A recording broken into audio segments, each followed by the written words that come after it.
Hello, beloved. I am so glad you're here. Hello, beloved. I'm so glad you're here. I am filming today in my little home studio space. I'm actually in my yoga studio, if you want to know. And I just want you to know you are not alone. You are beloved. You are beloved to me, even if we haven't met yet.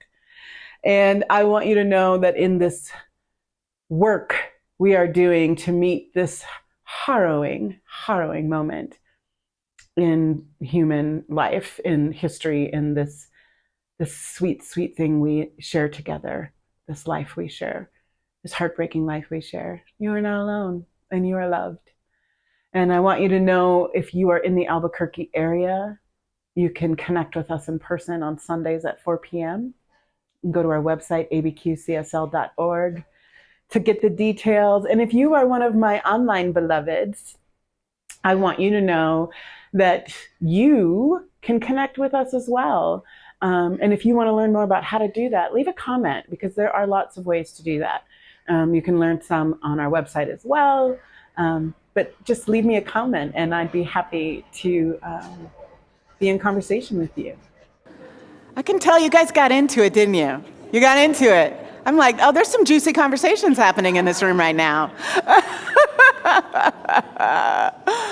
I love it, because it is, as Clarissa said earlier when she was sharing with us about becoming, that we need each other to become more of who we are, right? We need each other to reflect with. We need each other to process these ideas with, and to maybe even share some things that we're like, what? Right? I didn't even think of that.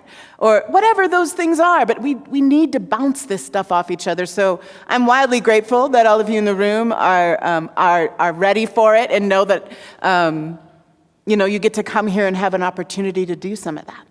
So yay for becoming, because that's our series this month. Is we're working from this space of being, which is what we talked about in July. Consciously being, getting really good at being ourselves, learning how to just be, a little less doing, right? A little less productivity and hustle and grind and all the things that we think we're supposed to be up to, but just wait a minute, who am I being? So in that space of answering some of those questions, I am being more of myself. I am being who I want to be in the world. And then there's the moments I'm not. Those moments, right? And there's a lot of them, yeah? A lot of those moments. So that's why we also have to talk about becoming. Because there is a becoming process that is always unfolding as we get more conscious of our being. As we become more awake and aware of who we are being in our lives, who we are being in our relationships, who we are being on this planet, who we are being as humanity, as the collective, as we become more conscious and awake, we get to become more able to be at choice, right? So if we can be aware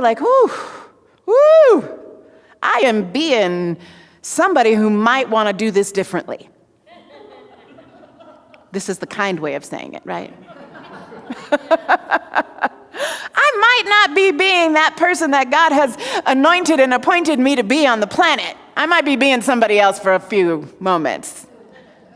So we get to have consciousness about that, though. We get to be aware of that.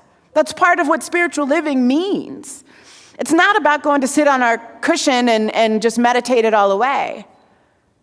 I'm going to invite you to take a moment right now and just think about, what were you able to sit with just now as we sat in some stillness and quiet together?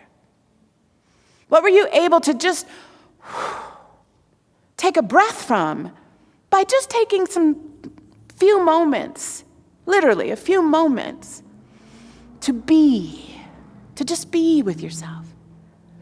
It didn't make your life stop being your life. Didn't mean your personality stopped being your personality.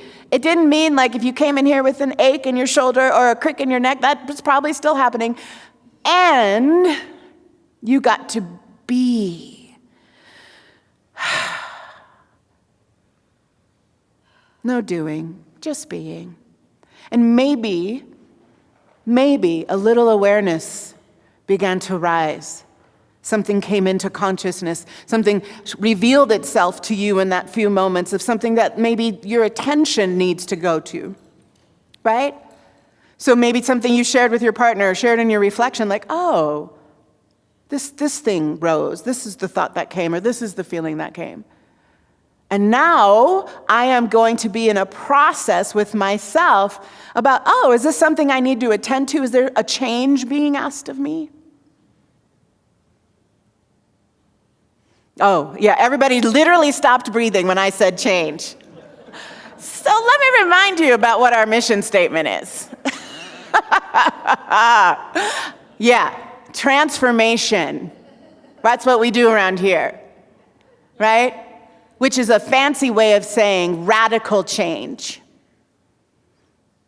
I heard a description of transformation from Adrienne Marie Brown recently in a podcast, and she was saying that for her, the reason she likes to say transformative change, which is a conscious thing she says, is because it gives people she's speaking with a cue that she is talking about radical change.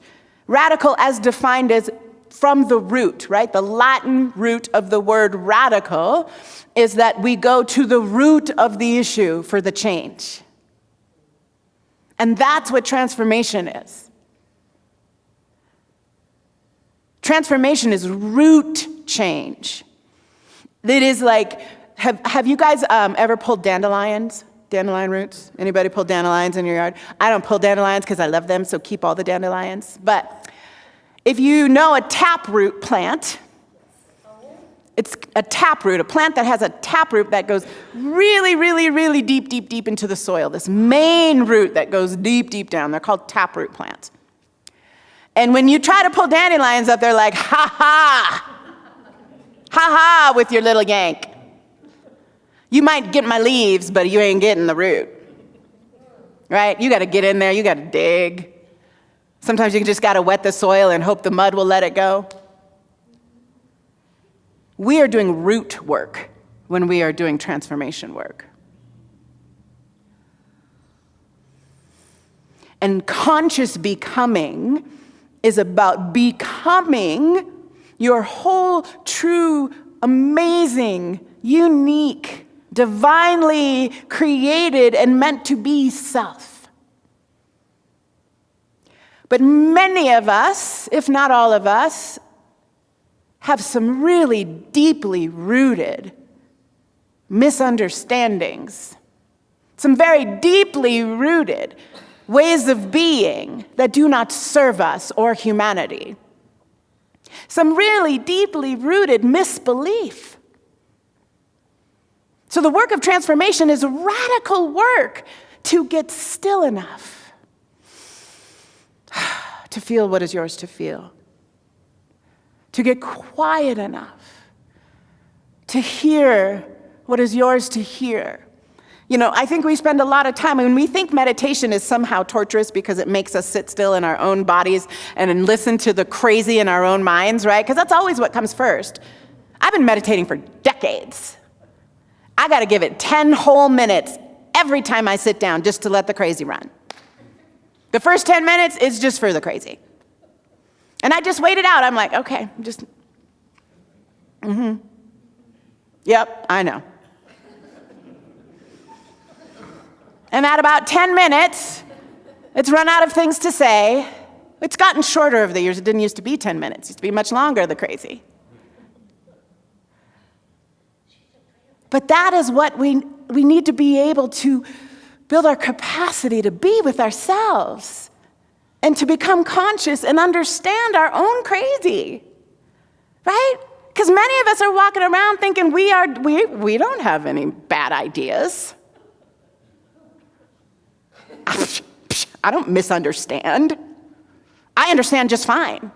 They are all assholes or stupid. And if they would just do it my way, we'd all be fine, yes? I probably had that thought this week. Yeah, if if you're on social media, you have it on a daily basis. Lord. So we have to get to know the sneakiness of our misbeliefs and our misunderstandings, the blind spots. Anybody have blind spots? If you are not all raising your hand, thank you. Yeah, everybody. I'm just waiting for everybody to raise a hand. You on the camera too, raise your hand at home. Because here's the thing, we didn't get to be here. We didn't reach this moment in history without blind spots. We don't have those moments in our lives that are so wildly uncomfortable where we have been harmed or do harm because we're all super awake and aware and conscious. We got here because of blind spots. We got here because of misunderstanding. We got here because of inherited, deeply rooted misbelief. So the spiritual work of transformation is the radical act of taking the time and making the effort and putting the resources of getting that stuff up by the root. And then letting it be compost. Because everything grows better in compost, yes? So again, the process of rooting, the process of going deep enough in your own being to see, yeah, maybe I could have said that different, right? Maybe I could have made a different choice in that moment. That's a little shoot off one of those roots, right? And so our spiritual practice is real. It's not that 30 minutes you go to get a timeout. Although I do recommend timeouts. But it's part of a process of becoming more true to yourself. You know, I continue to be surprised at who I'm becoming. And that's part of the process. I have to be willing to be shown my own blind spots. Like, dang it, I do that. Oh.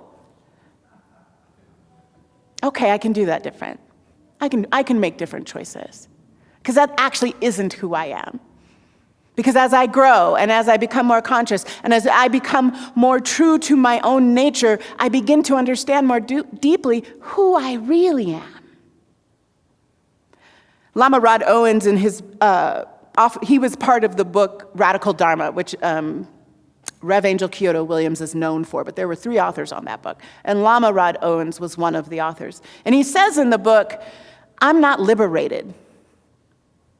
Liberation is a process.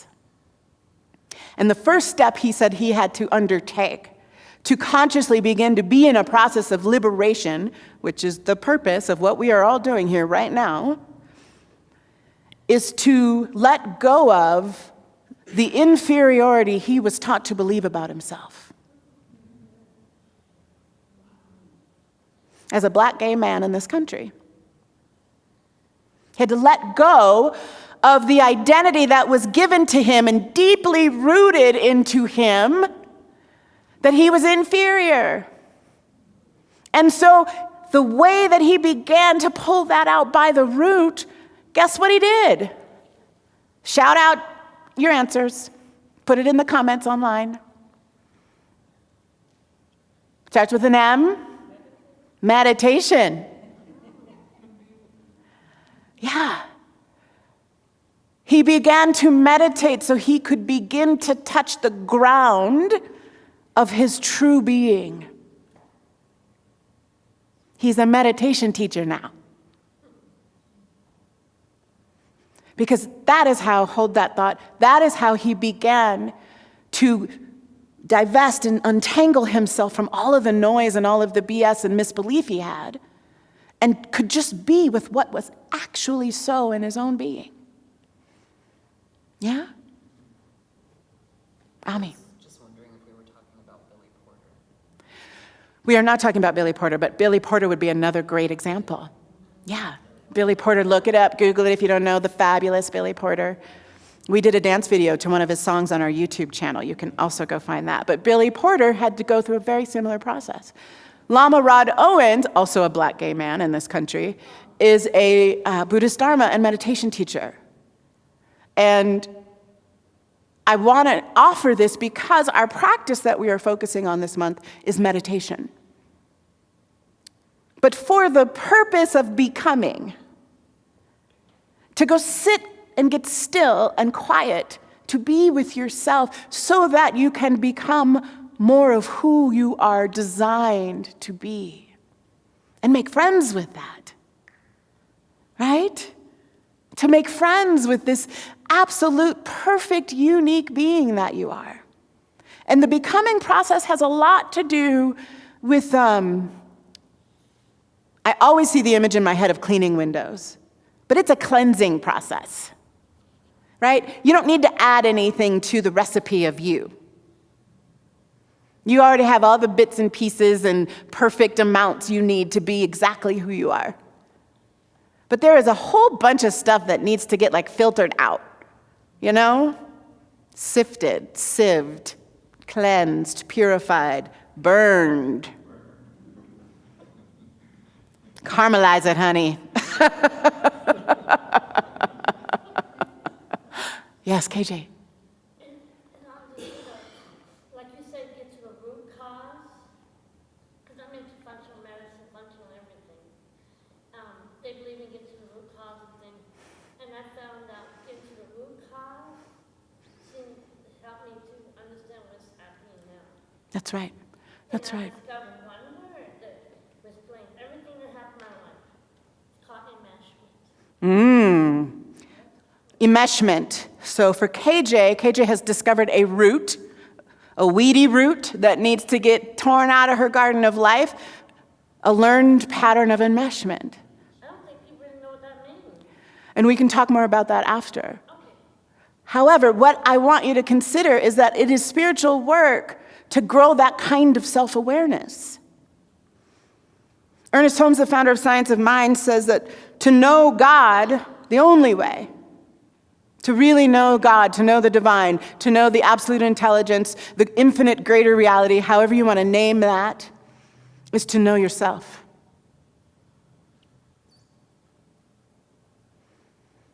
You know, and I was having an experience in my meditation time this last week around just a deeper experience of that, right? Like that the only place I can know divinity, the only place that I can experience perfection in the truest sense, the wholeness of life, the oneness that I belong to with all of you in this very whole and perfect and complete one life, the only place I can do that is here in this body.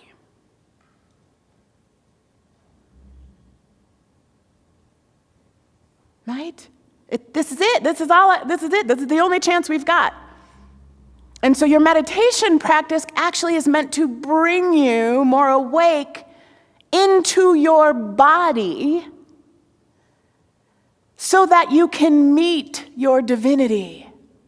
So you can meet the Holy Blessed One, the only place you can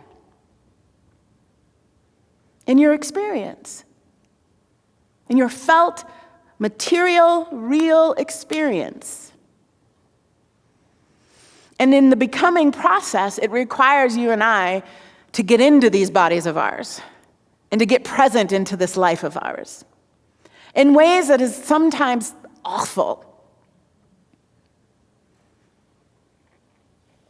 Because there's so much there. I literally have been in practice lately. When I get on my yoga mat, I make time now to just trust that there's going to be a crying spell before I even get to the yoga.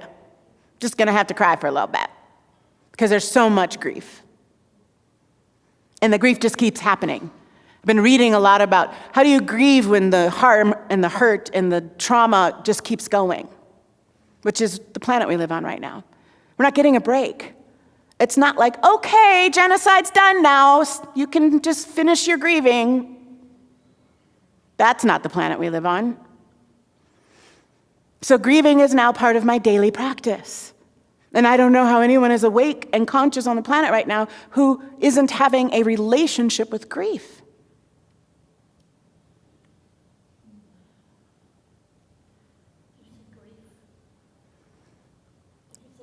grief.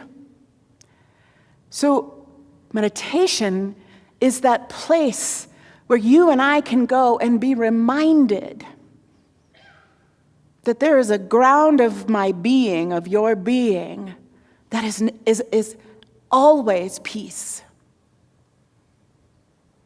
is always love, is always ready and open to receive grace,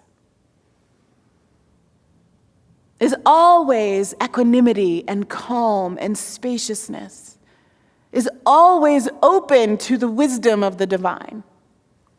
And my meditation practice allows me to settle down beneath the noise, beneath the misunderstandings and the misbeliefs. It's the thing that lets me recognize them for what they are. Because truth is waiting there for me when I choose to consciously go and taste it and touch it and feel it and experience it.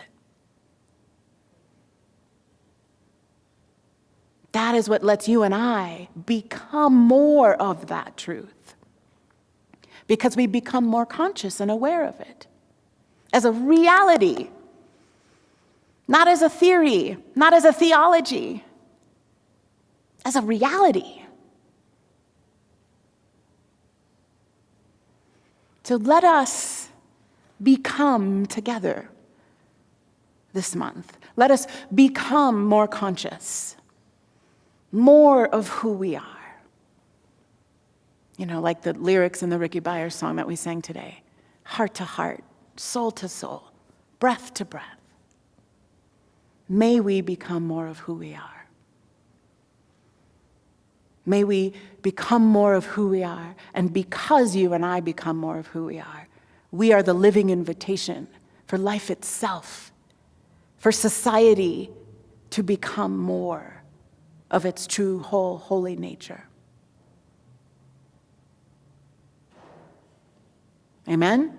Amen. So I invite you to take a deep breath with me. Just feel yourself settling in the chair, being safe, being surrounded with love.